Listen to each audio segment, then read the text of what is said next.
Okay, Bismillahirrahmanirrahim. Assalamu alaikum warahmatullah. Thank you for inviting me for this talk. I'm Yusuf Alatunji Ibrahim by name, and I'm from Khalifa University of Science and Technology in Abu Dhabi, in the United Arab Emirates. Today, I'll be giving my talk on assessment of bismuth gadolinium oxide nanoparticles as a CT contrast agent using the spectra of photon counting CT. And this is just a phantom study.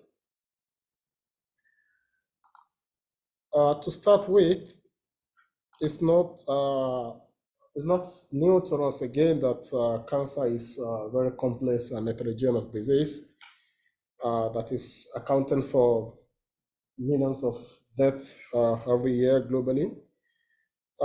This is actually bring us to a present need for a way to try and image this cancer cell for early detection. Before now, there are conventional methods of imaging this cancer cell. Majorly, they are radiation-based techniques. And this comes with a lot of shortcomings like harmful radiation, drug resistance, and the like.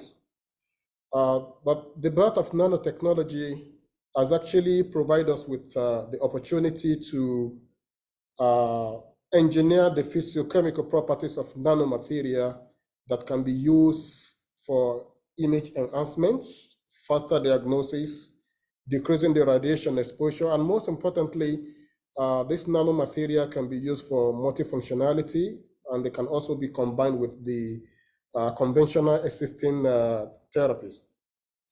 Out of this nanomateria, there's this particular group of materia we call the IZ nanomateria. They are high atomic number materia. High in the sense that they have atomic number greater than 53, which is that of iodine. We know that iodine has been used over the time as contrast agents in CT, but there are some sort of shortcomings with the use of iodine. And now research is being tailored towards using high atomic number like gadolinium, gold, bismuth, hafnium, and the like. And the advantage they have over the conventional method of iodine contrast agent is what we call the KH imaging techniques. The KH imaging techniques is just the imaging of materia of their KH. If you talk about KH in physics, we are talking about the energy that is binding the electron at the K shell to the nucleus. So if you look at this materia here, we start from the iodine. This is just a spectra response of different materia with different energy level. So we have iodine, we have gadolinium, we have gold and bismuth.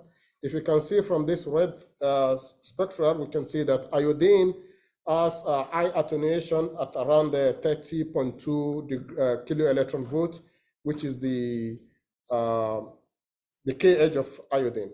However, we want higher attenuation in higher region, and we have gadolinium with KH at 50.2 and others. So this is what is pushing us to look forward to other higher atomic number elements like gadolinium, bismuth, and the like.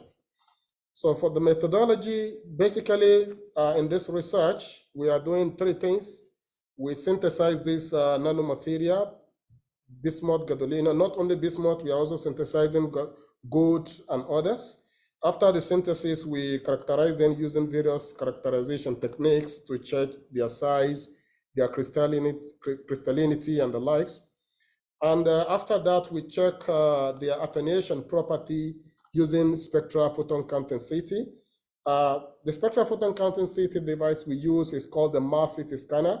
It is mainly for research, and I think in our lab at Khalifa University, this is the only one we have in the whole of the Middle East.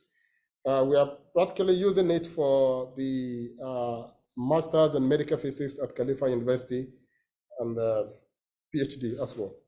So what we did here is that after synthesizing the bismuth gadolinium nanoparticles, we want to test if they can actually give us high attenuation or contrast So we make use of a phantom, and they have some insert of tube filled with different concentration of nanoparticles. And these operating parameters are what we use. This is optimized parameter for gadolinium. So for each material, we need to optimize the best parameter for imaging them. So this is the best parameter so far for the gadolinium. So it has energy threshold for 40, 50, 60, 79, and this is 118. So in this, we have energy bin of 7 to 40, 40 to 50, 50 to 60, 60 to 79, and 79 to 118. These are the 5 different energy window we use in imaging these nanoparticles. In the resultant discussion, firstly, we need to confirm that what we synthesize is actually nanoparticles. The scale here is reading 100 nanometer, which shows that most of these nanoparticles, almost all, are less than 100 nanometer. And again, to confirm the presence of bismuth, gadolinium, and oxygen in these synthesized nanoparticles, we use the elemental analysis, which we call the EDS, which is confirming the elemental composition of the sample. Most importantly, we also, so this is the XRD showing the crystallinity, the crystalline nature of the material. And the most important result is to look at the attenuation property of this material. So what we did is that we tried to take iodine, which we know that is commonly used before now. So we take different concentration of iodine, 4, 8, and 16 milligram per ml of iodine. Then we also use different concentration of our synthesized bismuth gadolinium, 2.5 milligram per ml up to 20 milligram per ml. So this is the result of the first energy bin for 7 to 40 kilo electron volt. So we can see from here that the attenuation we have from the iodine is almost the same with what we have in the bismuth gadolinium oxide. However, when we go to higher energy bin, there seems to be a decrease in the attenuation for iodine because we've already crossed the K edge of iodine. But for bismuth gadolinium, we have increase in the attenuation. So going to the third energy bin, we also have increase in the attenuation of the bismuth gadolinium oxide, while the signal from the iodine keep decreasing. So now we convert this signal or the attenuation obtained from this into Onsfield units, and we make a plot of this Onsfield units against different energy bin. Now I splitted the two, the one for iodine and the one for bismuth gadolinium oxide. As we can see from here, from the first, from iodine, from the first window, as we move to the second window, there's a sharp increase in the attenuation property as attenuation coefficient or Onsfield units of iodine. However, immediately we cross the kH of iodine, we have a drop in the signal obtaining from this iodine. But when you look at the kH for bismuth gadolinium at 50.2, there's a sharp increase in the attenuation, extra attenuation, which correspond to the high contrast we have in this region. So if comparing this result, we can simply say that the bismuth gadolinium oxide we synthesize has high attenuation, high contrast compared to the conventional iodine in use. Again, we try to check at the linear relationship between different concentration of this bismuth gadolinium oxide and the signal we are obtaining. So we discovered that the bismuth gadolinium oxide with high concentration has the IS signal.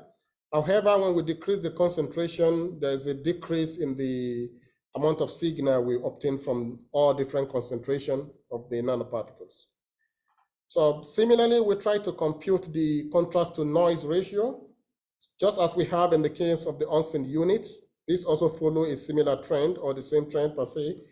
The bismuth gadolinium give us a better contrast to noise ratio compared to the iodine contrast agents.